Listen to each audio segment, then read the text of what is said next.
This week's parasha includes the instruction of V'chai Bohem, which is that we're supposed to live through Torah and mitzvahs, and therefore we override Torah and mitzvahs in order to protect human life, except for the three cardinal sins. The question is, when we say that a person is supposed to break Shabbos in order to save a life, is that the same as the overarching principle that life overrides everything else? The Gemara, with regards to the idea of danger to life, says the Gemara, how do we know that if there's danger to life, that overrides the requirements of Shabbos? And then, so the Gemara brings various sources to illustrate that you break Shabbos in order to save a life. In conclusion, the Gemara says, the final conclusion is the pasuk in our parasha that nobody is able to debate, where it says, that you should guard all of my laws, that a person should do, and live through them. Says the Gemara, the principle is that we are supposed to live through the observance of Torah and not chas v'shalom imperil our lives through the observance of Torah here, said in the context specifically of Shabbos. And that's strange. Because it's a general principle of all of Judaism, not only Shabbos, that there's nothing in Judaism that you prioritize over danger to life, except for the three cardinal sins, which are avodah zarah, adultery or incest, and murder. So why does the Gemara have to go through a whole investigation and eventually conclude based on the pasuk v'chai bohem that you break Shabbos in order to save a life? It's a general principle. You break all of Judaism in order to save a life. Yes, arcane. Beyond that, it's brought in many places, shedin yavar va'al yehareg, that the idea that you transgress rather than imperiling your life, nilmid bi pasuk ze'atzma, is actually learned from the same pasuk that the Gemara seems to say is only about Shabbos. V'chai bohem v'lo shiyamas bohem, where the principle is you should live through Torah and not die because of the Torah. When we move on, which makes us realize that the fact that the Gemara associates this pasuk specifically with Shabbos, that cannot be the same principle as we see, broadly speaking, that in order to preserve a life you break any mitzvah. The Gemara seems to be saying that there's something unique that relates specifically to Shabbos, which raises two questions. Number one, Aleph, what is this unique aspect of Shabbos that we learn out of this pasuk v'chai bohem? Surely the principle is the same. You break a mitzvah where needed in order to save a life. Look at the pasuk itself. It doesn't seem to be speaking about Shabbos. There's nothing in that pasuk that seems to associate it specifically with Shabbos. It sounds like it's speaking about the whole of the Torah. Why does the Gemara specifically associate it with Shabbos? That's in the Gemara. We're going to see a similar thing in the Rambam. We see that the Rambam also brings the principle about overriding a mitzvah in order to protect a life. He brings it in two different places. In the laws of the foundations of Judaism, because he says, if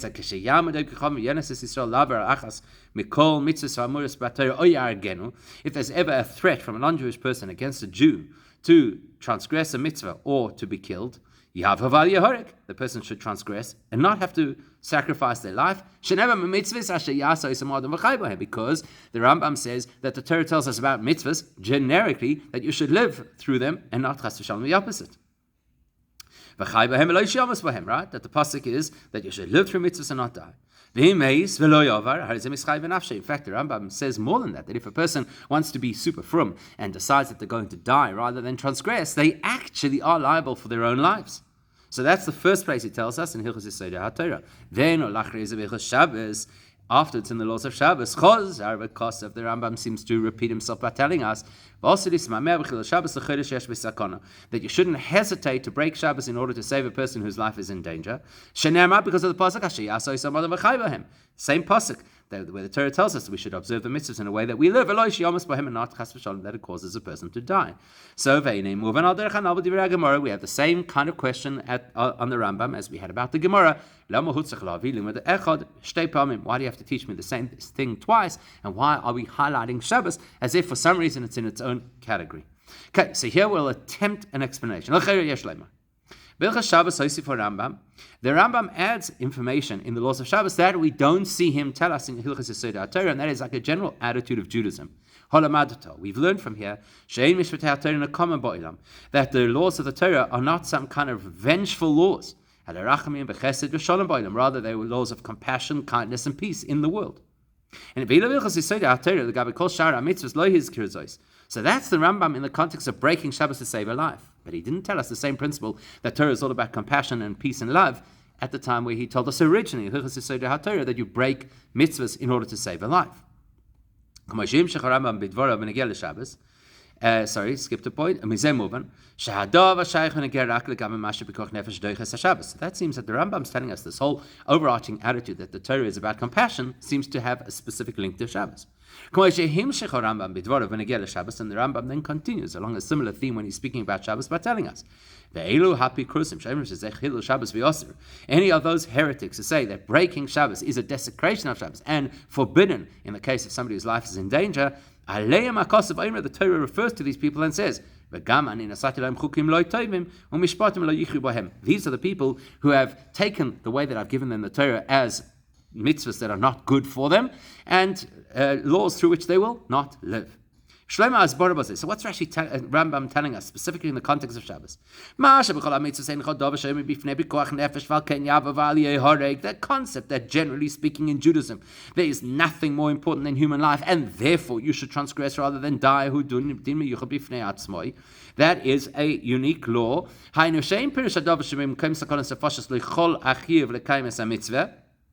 So what is that telling us? Not that if there's danger to life, the mitzvah falls away. No. There is still the requirement to fulfill that particular mitzvah. It's just that because in this circumstance there's danger to life, the danger to life overrides the law that requires you to fulfill this particular mitzvah. That is generally, when it comes to Shabbos, it's a different story. In the context of Shabbos, he says, the Rambam uses this expression. Shabbos, with regards to a person in mortal danger, is like any ordinary weekday in terms of everything that you have to do to save their life. In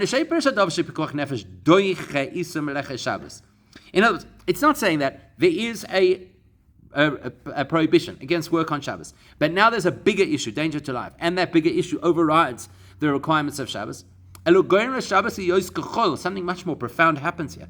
Because there's danger to life, Shabbos is no longer Shabbos for that person. When a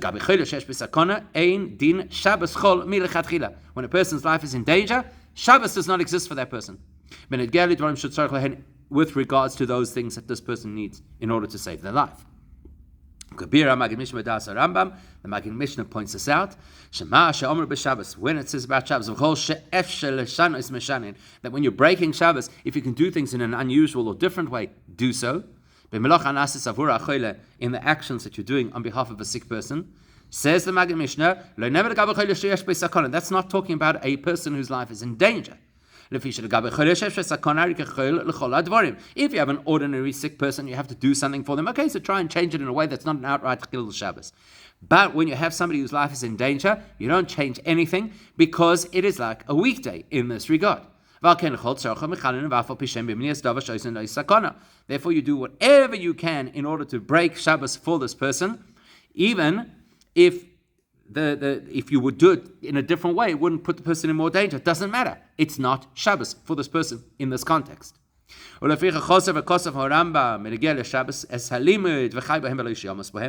would explain why it is that the Rambam now reviewed something he already told us in Hilchos Yesod HaTorah, which is v'chai bohem, means that you should live through the observance of Torah and not chas v'shalom imperil your life. V'av hoisif, and he added further information that the Torah is not vengeful laws, but rather is about compassion, kindness, and peace. Why does he tell us this in the context of Shabbos? Because he wants us to know that when it comes to danger to life, the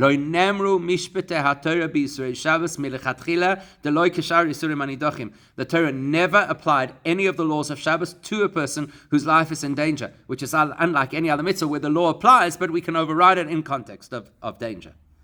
Which will also explain why the Rambam added the next layer of detail. That any heretic who suggests that this is considered breaking Shabbos, and therefore you may not do this for the person whose life is in danger, they must interpret the Torah in such a way that the mitzvahs are actually no good for them. Because the Rambam wants to be clear that if a person is going to apply the restrictions of Shabbos to somebody whose life is in danger, that is no good, because that is contrary to what the Torah does. The Torah suspends all of the laws of Shabbos in the context of a person whose life is in danger. In other words, let's put it into more halachic language. Any other mitzvah, the mitzvah is viable, but it's duchuya, it's temporarily postponed or displaced because of the current situation, which is danger to life. The danger to life pushes aside the restriction.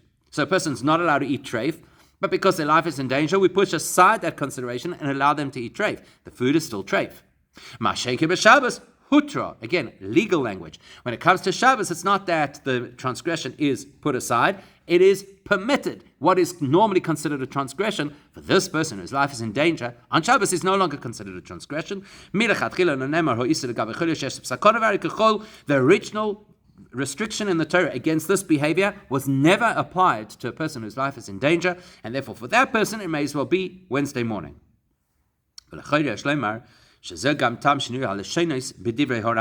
Once we see these two angles that the Rambam is saying, all other mitzvahs are postponed or temporarily suspended in the case of danger to life, whereas the mitzvahs were never applied to a person whose life is in danger when it comes to Shabbos.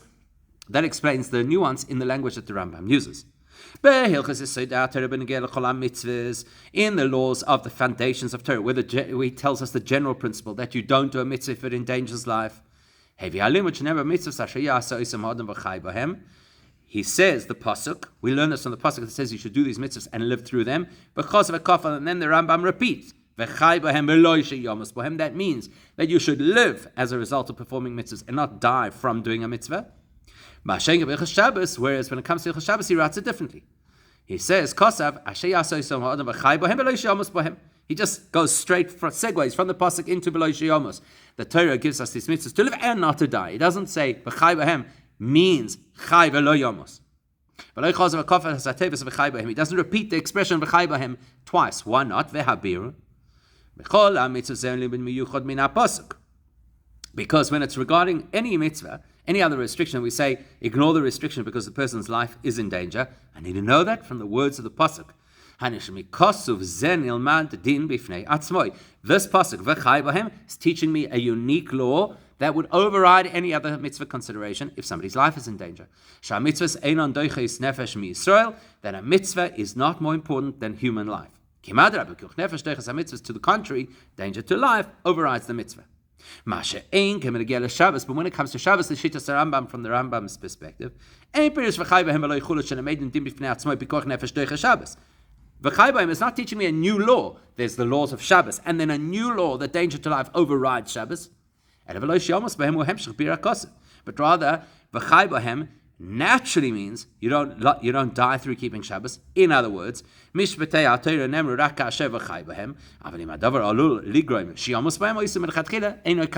it comes to Shabbos, we understand and appreciate that yes, the Torah wants us to fulfill these laws and have these restrictions, provided it's going to allow a person to live. If the person, chas v'shalom, is in danger to their life, those mitzvahs, those transgressions, those restrictions, never applied in the first place. Now that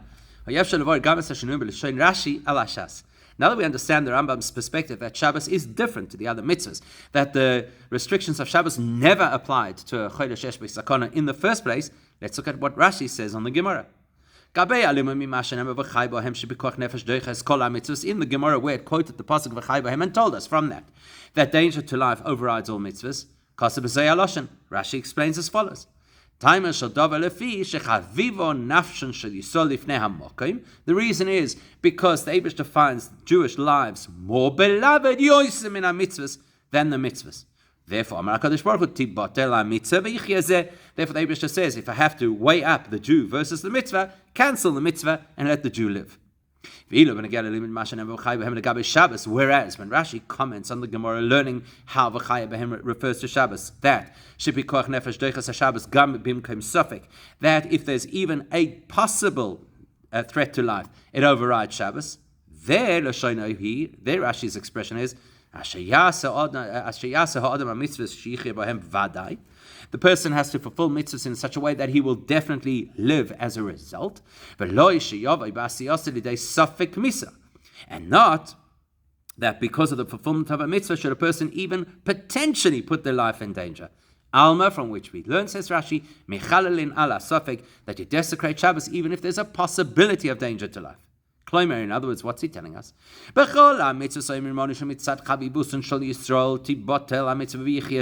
Generally speaking, when it's mitzvahs versus human lives, we say Hashem cherishes our lives more than the mitzvahs, cancel the mitzvah for the life. Whereas the language of Rashi indicates, and when it comes to Shabbos, it's not that you're cancelling Shabbos for this person's life. And it's part of how you keep Shabbos. That the way that the presentation of Shabbos works is, I want you to keep Shabbos in a way that doesn't even consider the remote possibility of danger to life. That's how you keep Shabbos. We're not suspending Shabbos for the sake of life. This is how Shabbos works in the case of chas v'shalom danger to life. Okay, so we have this distinction between all the mitzvahs versus Shabbos. However, omnam haber anal adayin in a maspek legamrei. It's not absolutely clear yet. Why not? Because Shabbos Kosev Rambam Canal, as we've mentioned, the Rambam writes in the halachas of Shabbos, we've learned that the laws of Torah are not vengeful, but they're compassion, peace, and kindness. The Rambam didn't say Shabbos is peace. He said mitzvahs are peace and compassion. As the pasuk also seemed to be quite generic, that the person would do mitzvahs and live through those mitzvahs. It doesn't say Shabbos. So why doesn't the Rambam just say all mitzvahs are designed this way? That the structure of a mitzvah is the laws and restrictions on the mitzvah never apply in the case of pikuach nefesh. Why is it unique only to Shabbos? And all other mitzvahs, the mitzvah is cancelled in the face of danger to life. Somehow there has to be a message here that even though overall there's the principle that you live through Torah mitzvahs and not chas v'shalom the opposite, somehow it is highlighted on Shabbos more than any other mitzvah, and we need to understand how and why that is. Here's Shabbos that would explain why the Rambam only brought that aspect of the compassion of Torah in the context of Shabbos. And even brought the opposite, that if a person gets this wrong, then the experience of Torah is loy toifim. So come on, we need to understand, as we're about to explain, what is it about Shabbos that makes it even more unique than all the other mitzvahs, considering that the pasuk seems to be generic about all mitzvahs. So to understand that, we first need to appreciate Shabbos, the principle where the Torah tells us, live through the mitzvahs and not chas v'shalom the opposite. And how that relates to Shabbos, the Rambam did not quote that particular reference in Torah specifically about overriding Shabbos to save a life. We already know that you have to break Shabbos in order to save a life. We're now at the point where the Rambam says, and don't hesitate to do so.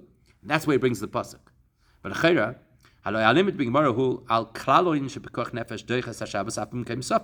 surely the Rambam is based on the Gemara. And the Gemara was saying, V'chai teaches us that if there is danger to life, even a possibility of danger to life, you override Shabbos in order to preserve a life. Why doesn't the Rambam do the same? He waits until we get into the point where he says, don't hesitate to break Shabbos. Why there does the pasuk suddenly become relevant? Because from Meforshim, so the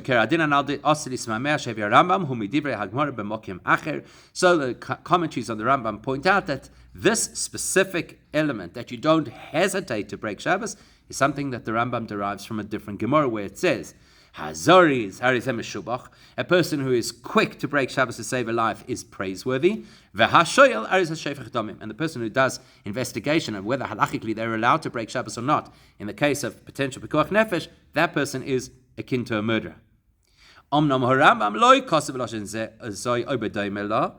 Interestingly, the Rambam doesn't use that language, even language that is similar to it, like the Shulchan Aruch does.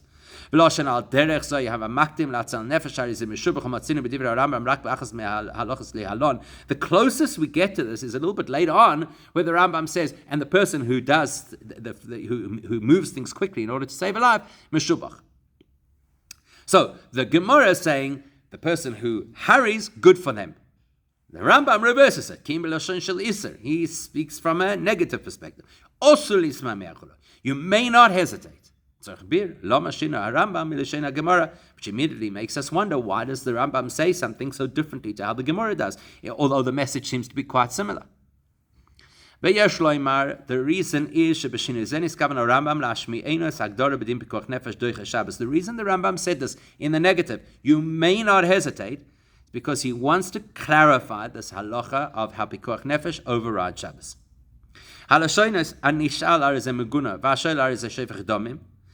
The expression that somebody who's consulted about pikuach nefesh, that's pretty embarrassing, and the person who asks about pikuach nefesh is akin to a murderer, and hazoris meshubach, and the principle that whoever acts quickest is praiseworthy. All makes it sound like, okay, listen, pikuach nefesh is really important, and if you're good about it and you're enthusiastic about it, you're doing really well. The Rambam's angle is completely different. As we've seen, he uses different language to the Gemara, where he says, you're not permitted to hesitate or delay the help that you need to give a person whose life is in danger on Shabbos. That's telling us it's not just a nice to have. It's not only in the laws of pikuach nefesh, the person who reacts the quickest is the best, or the person who asks questions is out of place. The Rambam uses the expression osulis mameh, means this is part of Shabbos. In the same way as you have other restrictions of Shabbos, there's a restriction against delaying help to a person whose life is in danger on Shabbos. And to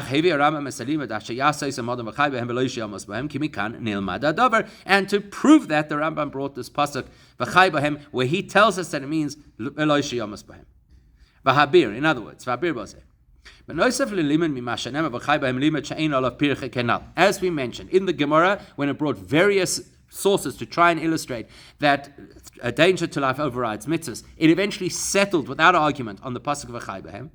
But we did mention that there are other ways that the Gemara could have learned this. One of the proposals that the Gemara made is the pasuk that says that they didn't have to keep Shabbos. Says the Gemara. The Torah tells us it is pragmatic, it's realistic to break one Shabbos for a person in order that that person will be able to observe many more Shabbos in the future. Okay, so either we're coming from the perspective of B'chai Bohem, or we're coming to say, break Shabbos now, it's an investment in future Shabbos. So what's the difference? Which angle I come from? If the reason you break Shabbos is so that people can observe Shabbos in the future, or if the reason that you break Shabbos is because of a B'chai Bohem. So, first of all, parenthetically, we're first going to point out 2 points, and then come to the main difference. Goes without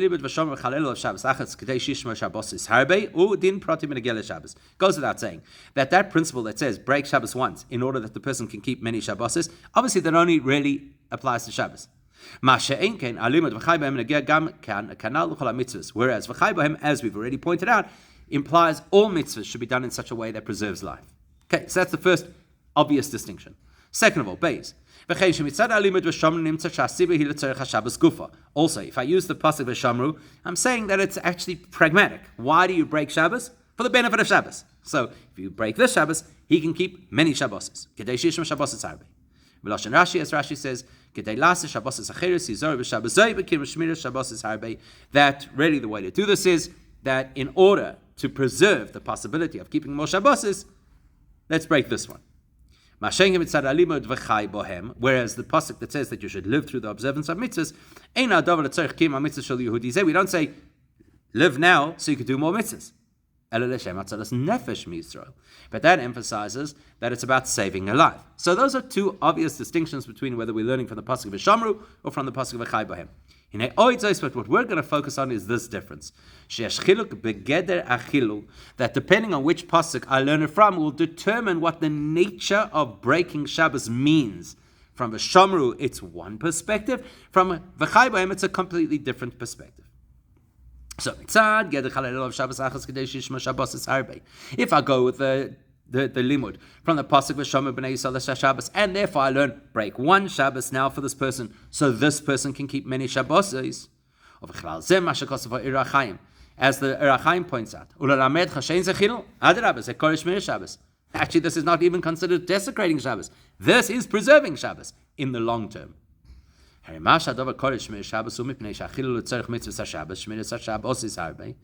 basically means the reason we can still call this keeping Shabbos, like the pasuk says, V'shamru, is because we are providing the opportunity for many observances of Shabbos. Then that basically means, look, objectively, right now, this action breaks Shabbos. But Shabbos requires me to break Shabbos in this particular context for the sake of Shabbos Acharei, the other many Shabbos that are going to come in the future. So in other words, what am I saying? You're breaking Shabbos now. We acknowledge you're breaking Shabbos now, but that's the appropriate thing to do for the benefit of Shabbos. Whereas the Rambam's perspective is we're going to learn it specifically from the pasuk of Chai Bohem, which means number one, this is not something specific to Shabbos. This is something that applies to all mitzvahs, that you live and you don't die for a mitzvah. Base. Also, Chai Bohem is telling us this is how you keep mitzvahs. Not only this is how you break a mitzvah for the sake of keeping mitzvahs in the future, but so prat b'kiyum mitzvahs. This is how you keep mitzvahs. It's part and parcel of what mitzvahs are. In our context, this is how you keep Shabbos. Shabbos did not include a restriction of this person or this situation where a person's life is in danger. In other words, not only are we saying, okay, look, if you have to break Shabbos in order to save a life, we don't call it breaking Shabbos. Not only do we not consider it breaking Shabbos, we consider it keeping Shabbos. That's a Shabbos. Breaking the laws of Shabbos to save a life equals keeping Shabbos in the ultimate way of keeping Shabbos. How is that so? The explanation is borrowing from that pasuk v'shomer b'nei Yisrael Shabbos. Borrowing from that, we understand how breaking Shabbos to save a life is actually keeping Shabbos. Because the Shabbos Nema, with regards to Shabbos, it says you have to keep Shabbos because it is a sign between you and me throughout the generations. In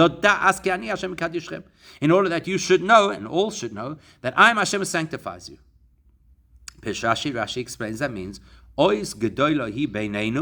this is a very powerful sign between us, says Hashem, that I chose you by giving you the inheritance of my day of rest, so you should rest. In other words, why do we rest on Shabbos? It's in order that it should be that should be the sign that Hashem chose us. In other words, what does Shabbos do? Prioritizes the value of the Jewish people. If a Jew's life is now chas v'shalom in danger, that threatens the whole of what Shabbos is. Shabbos illustrates the value of the Jew, that Hashem chose us. If the Jew's life is in danger, Shabbos is in danger. So if I now break a rule of Shabbos in order to save that life, not only am I now fulfilling the mitzvah that you protect life at all costs, I'm fulfilling what Shabbos is all about. I'm showing that this is a sign that the Eibush chose and cares about us, which is what Shabbos is all about. So I'm illustrating Shabbos in the most powerful way by breaking Shabbos in this context.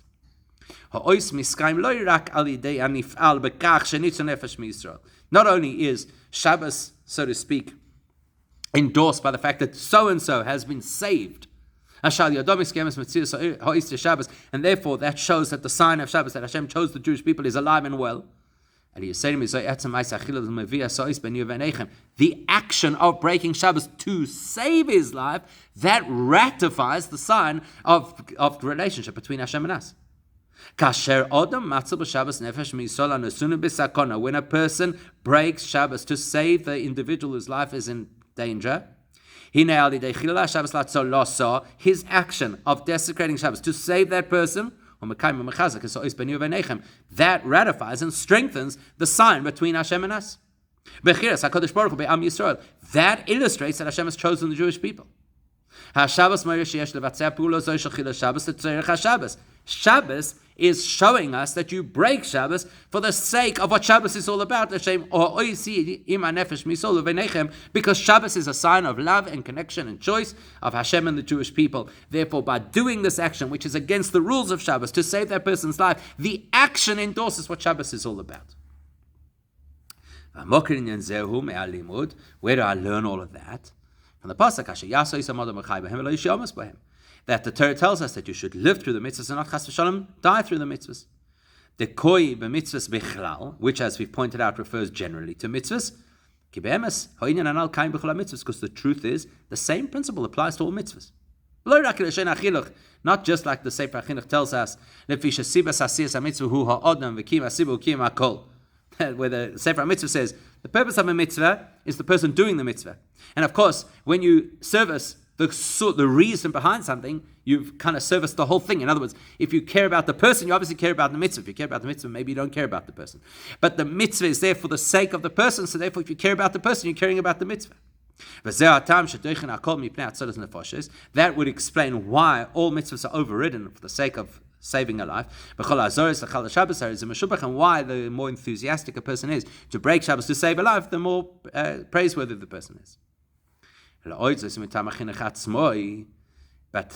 it's more than that, and you can see this embedded in the Sefer HaChinuch's perspective. Why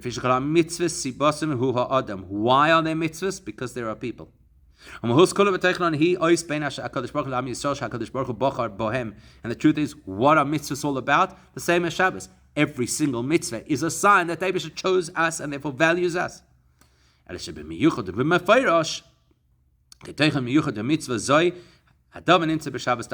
only thing is, where do you see it most clearly? With Shabbos, because Shabbos is called the Ois, and therefore it's the most obvious example of this principle. And that's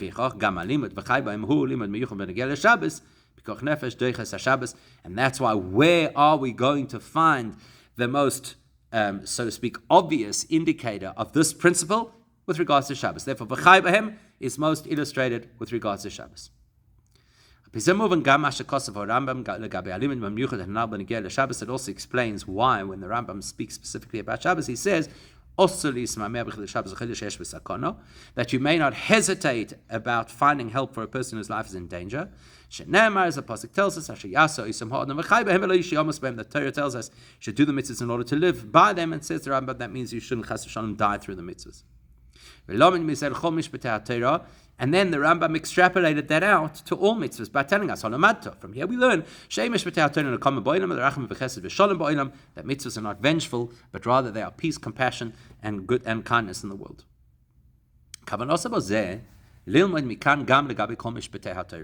Very clearly, what the Rambam wants to achieve over here is to learn from the way Shabbos operates, to understand how all mitzvahs operate. We're not saying that if there's danger to life, mitzvahs don't apply. And a person is no longer required to do mitzvahs because there's danger to life. It's rather that the laws of the Torah, the way that they're constructed, illustrate the mitzvahs are designed in such a way that when there's a danger to life, the mitzvah tells you have to save the life. Because what are mitzvahs? Compassion, kindness, and peace in the world. Therefore, every mitzvah is designed with the intent to save a life. But the Rambam still made a specific mention of this in the context of Shabbos, and then learned from there to all other mitzvahs.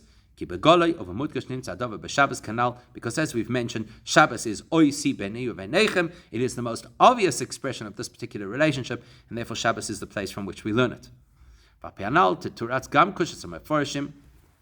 And this will also address questions raised by some of the commentators.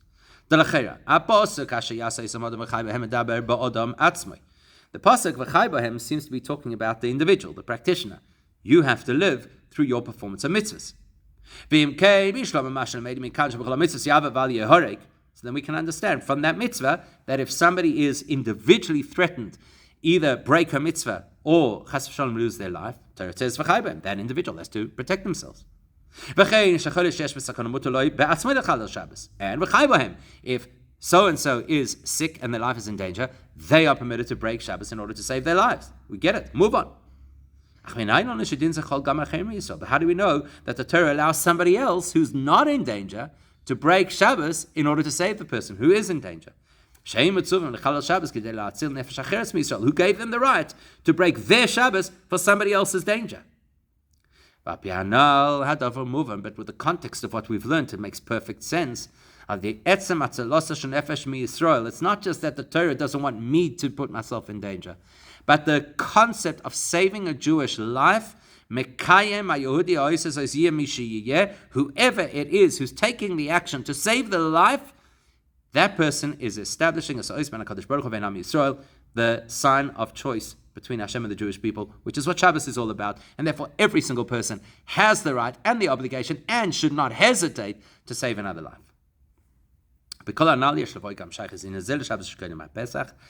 The year that the Rebbe said, the Sikha, as we'll see in a second, is Tavshin Daled Mem. There's an association between Parshas Acharei and Shabbos HaGadol, the Shabbos before Pesach. Shabbos HaGadol, Asher B'Shana Zoi Tavshin Daled Mem, Yichola B'Shabbos, the Parshas and Parshas Acharei. So that year, Parshas Acharei was Shabbos HaGadol. So there's a connection. Why is the Shabbos before Pesach called the Great Shabbos? The Alter Rebbe brings an explanation in his Shulchan Aruch. Here's the language the Alter Rebbe uses. Shabbos Shlifnei Pesach Shabbos HaGadol. Why do we call the Shabbos before Pesach the Great Shabbos? Because a great miracle happened that day. Because when did they take the lambs to prepare for the Korban Pesach? On the 10th of Nisan. That day was a Shabbos. When all the Yidden were parading their lambs through the road. So the firstborn Egyptians came over to the Jewish people and asked them, what are you doing with all these lambs that you walk into your homes? They said, we're bringing it as a korban to Hashem, because the Abish is going to kill the firstborns of Egypt. So the firstborns went to their own parents and they went to Paro, and they said, please let the Yidden go, we don't want to die. And the leadership refused. So the firstborns launched a civil war in Egypt. And they killed many, many Egyptians. So the